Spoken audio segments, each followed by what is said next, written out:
साथियों, आप सभी का इस प्लेटफॉर्म पर स्वागत है। यहाँ पर हम लोग आगामी जो उत्तर प्रदेश लोक सेवा आयोग के द्वारा सहायक समीक्षा अधिकारी की परीक्षा होगी, उसके लिए प्रैक्टिस सेट देख रहे हैं और इस कड़ी में हम लोग जो प्रीवियस ईयर के जो प्रश्न पत्र हैं, उन प्रश्न पत्रों को सॉल्व कर रहे हैं। और ये आपके लिए काफ़ी महत्वपूर्ण होता है क्योंकि कई सारे प्रश्न जो है आपके रिपीट होते हैं और आपको इससे ये भी पता चलता है कि किस प्रकार के प्रश्न आयोग आपसे पूछता है। तो हम लोग 2021 का जो मुख्य परीक्षा का प्रश्न है, तो इसका जीएस वाला पेपर हम लोग सॉल्व कर चुके हैं। तो यहाँ पर हम लोग इसका जो हिंदी वाला प्रश्न पत्र है मुख्य परीक्षा का, उसको यहाँ पर देखेंगे।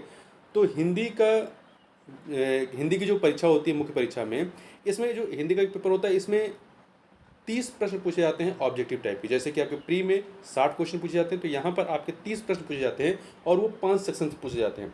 अब ये 5 सेक्शन कौन से होते हैं? विलोम शब्द, वाक्य एवं वर्तनीय शुद्धि, अनेक शब्दों के लिए एक शब्द, तत्सम एवं तद्भव शब्द, विशेषण और विशेष। ठीक है, इन 5 सेक्टर से आपके 30 क्वेश्चन पूछे जाते हैं। तो उन्हीं प्रश्नों को यहाँ पर हम लोग देखेंगे। तो चलिए प्रारंभ करते हैं। पहला प्रश्न है, निम्नलिखित में से कौन सा वाक्य जो है वो अशुद्ध है? कौन सा वाक्य अशुद्ध है? तो इसमें आप पढ़िए, पहला है, इसका तात्कालिक प्रभाव पड़ा। सही है। पत्र किसके नाम पर लिखा गया है? पत्र किसके नाम पर लिखा गया है, ये अशुद्ध है। ठीक है, इसका शुद्ध रूप क्या है? पत्र किसके नाम लिखा गया है। किसके नाम पर नहीं होता है, यहाँ पे पर नहीं होगा, किसके नाम, पत्र किसके नाम लिखा गया है, ये सही होगा। तो बी वाला सही नहीं है। वहीं सी देखें, 1 रुपये में कितने पैसे होते हैं? सही है। भारत एक समृद्धशील देश है, ये सही है। अगला है, इनमें से विलोम शब्दों का गलत युग्म, कौन सा युग्म जो है विलोम शब्दों के हिसाब से गलत है? तो आप देखिए, आविर्भाव का विभाव, ये गलत है। आविर्भाव का विलोम क्या होता है? तिरोभाव होता है, विभाव नहीं होता। आविर्भाव का तिरोभाव होता है। वहीं अन्य जो है सही है। अपराधी का निरपराध होता है, उन्मूलन का रोपण होता है, विहित का निषिद्ध होता है। अगला प्रश्न है कि तत्सम और उसके तद्भव रूप की दृष्टि से नीचे लिखे गए विकल्पों में से कौन सा विकल्प जो है वो गलत है? तो देखिए, तत्सम और तद्भव का, तो आद्रक का जो तद्भव होगा वो गीला नहीं होगा। आद्रक का तद्भव वो क्या होगा? आपका अदरक होगा। आद्रक का अदरक होगा। जबकि गीला का जो तत्सम होगा, जबकि गीला जो है वो आद्र का तद्भव है, आद्र का। वहीं अन्य जो है वो सही है। आदित्यवार इतवार का जो तत्सम होता है वो आदित्यवार होता है। इसी प्रकार से उगलना का जो तत्सम होता है वो उद्गलन होता है और उघाड़ना का उद्घाटन होता है, तत्सम। अगला प्रश्न है, निम्नलिखित में से कौन सा वाक्य शुद्ध है? कौन सा वाक्य शुद्ध है? देखिए, इसमें पहला, मेरे लिए ठंडी बर्फ और गर्म आग लाओ। मेरे लिए ठंडी बर्फ और गर्म आग लाओ, तो ये अशुद्ध है, सही नहीं। क्योंकि क्या होगा? मेरे लिए बर्फ और आग लाओ, क्योंकि बर्फ ठंडी ही होगी और आग गर्म ही होगी, तो हमें बर्फ को ठंडा बताने की जरूरत नहीं है और ना ही आग को गर्म बताने की जरूरत है। दूसरा, व्यायाम करना चाहिए जिससे कि स्वस्थ रहें। व्यायाम करना चाहिए जिससे कि स्वस्थ रहें, तो क्या होगा? ये अशुद्ध है। व्यायाम करना चाहिए ताकि स्वस्थ रहें। ठीक है, ताकि स्वस्थ रहें। अगला है, एक एक करके सभी मर गए। एक एक करके सभी मर गए, तो इसका शुद्ध क्या होगा? एक एक कर सभी मर गए। ठीक है, एक एक करके नहीं, कर सभी मर गए। वही डी वाला, तुम्हारा यह कहना मेरे लिए बड़ी बात होगी। तुम्हारा यह कहना मेरे लिए बड़ी बात होगी, ये भी अशुद्ध है। इसका शुद्ध क्या होगा? तुम्हारा यह कहना मेरे लिए बड़ी बात होगी। तुम्हारा यह कहना मेरे लिए बड़ी बात होगी। ठीक है, तो यहाँ पर इस प्रकार से, यहाँ पे देखिए, यहाँ पे होगी है ना, तो यहाँ पे होगा। तुम्हारा यह कहना मेरे लिए बड़ी बात होगा, होगी नहीं होगा, यहाँ पे होगा। तो इस प्रकार से 4 के चारों कथन यहाँ पर जो है दिए गए हैं, वो विकल्प वो अशुद्ध है। आगे चलते हैं। अगला प्रश्न, निम्नलिखित में से एक तथ्य गलत है। कौन सा एक तथ्य गलत है वो बताना है। देखिए, विशेषण से संज्ञा की व्याप्ति परिमित हो जाती है। विशेषण से संज्ञा की व्याप्ति जो है वो परिमित हो जाती है, सही है। जिस विकारी शब्द से संज्ञा की व्याप्ति मर्यादित होती है उसे विशेषण कहते हैं, सही है। प्रयोग की स्थिति के आधार पर अंकित शब्द विशेषण और विशेष दोनों है। प्रयोग की स्थिति के आधार पर अंकित शब्द जो है ये विशेषण और विशेष दोनों है, सही है। विशेषण शब्द सदैव विशेष के पहले प्रयुक्त होता है, विशेष के बाद कभी प्रयुक्त नहीं होता। ये कथन आपका गलत है, दोनों जगह प्रयुक्त हो सकता है। ठीक है, विशेषण जो है वो विशेष के पहले और बाद दोनों जगह प्रयुक्त हो सकता है। आगे चलते हैं। तो यहाँ पर थोड़ा सा समझ लीजिए। देखिए, वाक्य में विशेषण का प्रयोग 2 प्रकार से होता है। कभी कभी विशेषण जो है विशेष के पहले प्रयुक्त होता है और कभी कभी विशेष के बाद। जब विशेषण विशेष के पहले प्रयुक्त होता है तो उसे उद्देश्य विशेषण या विशेषण विशेष कहते हैं, और जब विशेषण विशेष के बाद प्रयुक्त होता है तो उसे विधेय विशेषण कहते हैं। अगला प्रश्न है, संख्यावाचक विशेषण चौगुना इनमें से क्या है? तो चौगुना क्या है? ये आवृत्तिवाचक है। क्या है? आवृत्तिवाचक है। क्रमवाचक में पहला, दूसरा, तीसरा होगा। गणनावाचक जैसे 1 2 3, समुदायवाचक दोनों, तीनों, चारों, ये समुदायवाचक होगा। आगे चलते हैं। अगला प्रश्न, निम्नलिखित शब्दों में से कौन सा शब्द मूल रूप से विशेषण है? कौन सा शब्द जो है वो मूल रूप से विशेषण है? तो देखिए इसमें इसमें जो ए ऑप्शन है पतला, मतलब जो विशेषता बता रहा हो वही विशेषण होगा। तो पतला देखिए क्या है? पतला शब्द गुणवाचक विशेषण है, जबकि अन्य जो है वो क्या है? विशेष्य हैं। अर्थ, परलोक, परिवार, ये विशेष्य हैं, मतलब इनकी कोई विशेषता बताएगा। जैसे अर्थ का विशेषण क्या हो जाएगा? आर्थिक हो जाएगा, परिवार का पारिवारिक हो जाएगा, परलोक का पारलौकिक हो जाएगा। अगला है, इनमें से विशेषण शब्द नहीं है। इनमें से विशेषण शब्द नहीं है। कौन सा विशेषण शब्द नहीं है? तो देखिए अकूत, अकर्ण, अचंड, ये विशेषण है, परंतु अचार जो है, अचार, ये विशेषण ना होकर विशेष्य है। अचार जो है विशेषण नहीं विशेष्य है, इसका विशेषण क्या होगा? आचारी होगा। क्या होगा? आचारी होगा।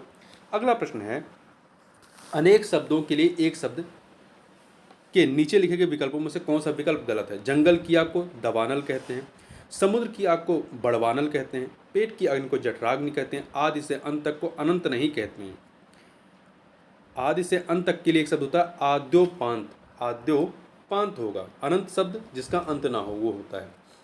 अपनी विवाहित स्त्री से, अपनी विवाहिता स्त्री से उत्पन्न पुत्र, इन अनेक शब्दों के लिए एक शब्द क्या है? तो अपनी विवाहिता स्त्री से उत्पन्न पुत्र क्या होता है? औरस होता है। औरस होता है। ठीक है। जरायुज क्या होता है? शिशु या जीव जो खेड़ी में लिपटा हुआ पैदा हो। जारज उपगत या गैर पुरुष से उत्पन्न हुआ। दत्तक उत्तराधिकार के लिए गोद लिया गया पुत्र।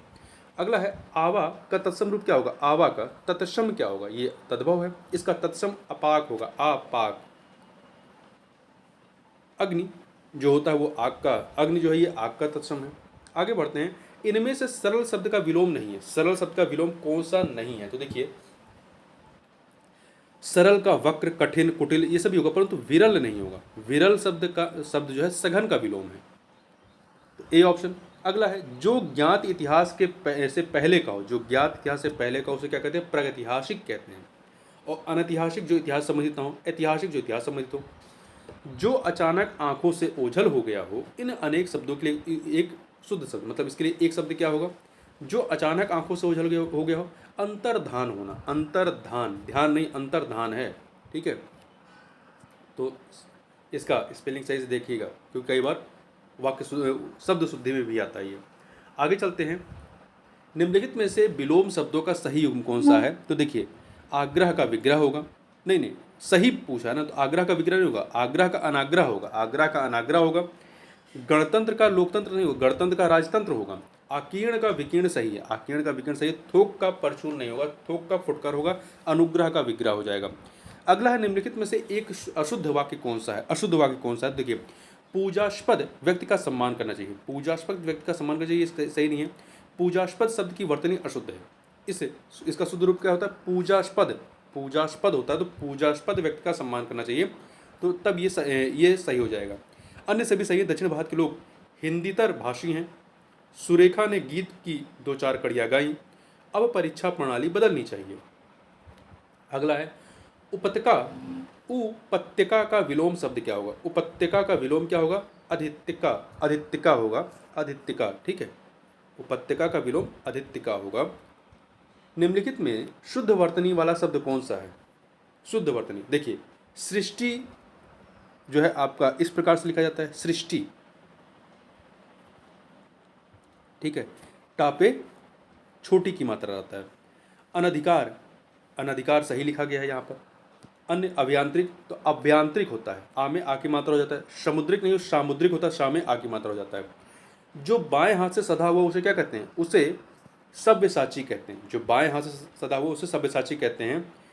जबकि वामपंथी साम्यवादी विचारधारा का व्यक्ति, वज्रपाणी जिसके हाथ में वज्र रहता है, बीड़ापाणी जिसके हाथ में बीड़ा रहती है। इनमें से तत्सम तद्भव का एक शब्द युग्म अशुद्ध है, उसे हमें बताना है कौन सा इसमें अशुद्ध युग्म है। तो देखिए आपका इच्छिका का छाछ सही नहीं है, और इसी प्रकार का ईक का इक्खू ये भी सही नहीं है। जबकि उद्वर्तन का उपटन होता है, मतलब उद्वर्तन तत्सम है, उपटन उसका तद्भव है। इसी प्रकार गोयम आपका गोबर का तत्सम है। जो ए और बी गलत है वो क्या होगा, देखिए छाछ का क्या होता है, छच्छिका होता है। छाछ का तत्सम जो होता है छच्छिका होता है, इच्छिका नहीं होता है। इसी प्रकार से ईख का तत्सम इच्छु होता है। ईख का तत्सम इच्छु होता है, ना कि इक्खु होता है। तो यहाँ पर ए और बी दोनों सही नहीं है। अगला मसृण, मसृण का विपरार्थक शब्द क्या होगा, इसका विलोम क्या होगा, तो इसका रुच्छ, मसृण का रुच्छ होगा। सुकुमार का कामश्रुत होगा। चिक्कड़ का खुरदुरा होगा। नरम का कठोर या कड़ा होगा। आगे चलते हैं। अगला है निम्नलिखित में तत्सम तद्भव का गलत युग्म कौन सा है, कौन सा सही युग्म नहीं है। अगला प्रश्न है कि निम्नलिखित में से तत्सम तद्भव का गलत युग्म कौन सा है। तो देखिए इसमें सुघट्य का सुघड़ सही है। ज्ञात गृह का नैहर सही है, मतलब ज्ञात गृह तत्सम है और नैहर आपका तद्भव है।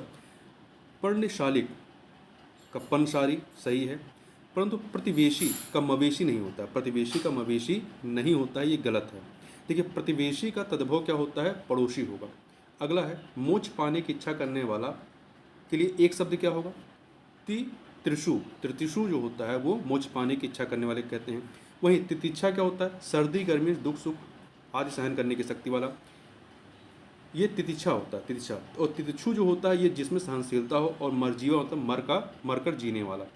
अशुद्ध वर्तनी शब्द कौन सा है इसमें, तो देखिए इसमें आपका उंगली सही है, बांस सही है, पांचवा आपका अशुद्ध है, पांचवा। इस प्रकार से यहाँ पे पा पे आकी मतलब चंद्रबिंदी होगी और वाप भी चंद्रबिंदी होगी, दांत सही लिखा गया है। अगला है वर्तनी की दृष्टि से जो अशुद्ध शब्द है वो बताना है। तो इसमें आपका अनुगृहित, अनुगृहित जो है ये शुद्ध है, शुद्ध बताना है। तो अनुगृहित जो सी वाला जो लिखा गया है इस प्रकार से अनुगृहित लिखा जाएगा। वहीं निम्नलिखित में से तद्भव शब्द कौन सा है, तो देखिए भांडार और आपका मयंद ये दोनों ही तद्भव हैं। भांडार और मयंद, कुक्कुर और कटुक ये दोनों तत्सम हैं। कुक्कुर का कुत्ता होगा, कटुक का कड़ुआ होगा, ठीक है। भंडार का तत्सम जो है भांडागार होगा, और मयंद शब्द भी तद्भव है जिसका तत्सम क्या होगा, मृगेंद्र होगा। आगे चलते हैं। अगला प्रश्न है आपका कि वह बहुत खाता है, इस वाक्य में प्रयुक्त बहुत शब्द इनमें से क्या है। बहुत खाता है, तो बहुत क्या है, परिमाण बोधक विशेषण है, परिमाण बता रहा है, बहुत खाता है। अगला है इनमें से तत्सम तद्भव का शुद्ध युग्म कौन सा है, कौन सा सही युग्म है। तो देखिए श्रेष्ठ श्रेष्ठ नहीं होगा। देखिए श्रेष्ठ तद्भव है, इसका जो तत्सम होगा श्रेष्ठी होगा। इसी प्रकार से रहट का अर्घट होता है, और मीठा का मिष्ट होता है, ठा नहीं होता, मिष्ट होता है। यहाँ पे कंकती का कंघी का कंकती जो है आपका तत्सम है, ये सही है, सी वाला। निम्नलिखित में से अनग का विलोम क्या होता है, अनग का विलोम अघी होगा, अनग का अघी होगा, अनग का अघी, तो डी वाला आपका सही हो जाएगा। निरग का भी अघी होगा, निष्पाप का क्या हो जाता है, पापी, कृति का अकृति। अगला है प्रविशेषण को कामता प्रसाद गुप्त ने इनमें से क्या कहा है, तो इन्होंने अंतर विशेषण कहा है। प्रविशेषण को कामता प्रसाद गुरु ने अंतर विशेषण कहा है। विशेषण शब्दों की विशेषता बताने वाले शब्दों को प्रविशेषण कहा जाता है। जैसे मोहन बहुत सुंदर, यहाँ सुंदर विशेषण है, और बहुत बहुत सुंदर है, बहुत प्रविशेषण, क्योंकि बहुत सुंदर की विशेषता बता रहा है। तो इस प्रकार से इस वीडियो में बस इतना ही। मिलते हैं नेक्स्ट वीडियो, तब तक के लिए बहुत बहुत धन्यवाद।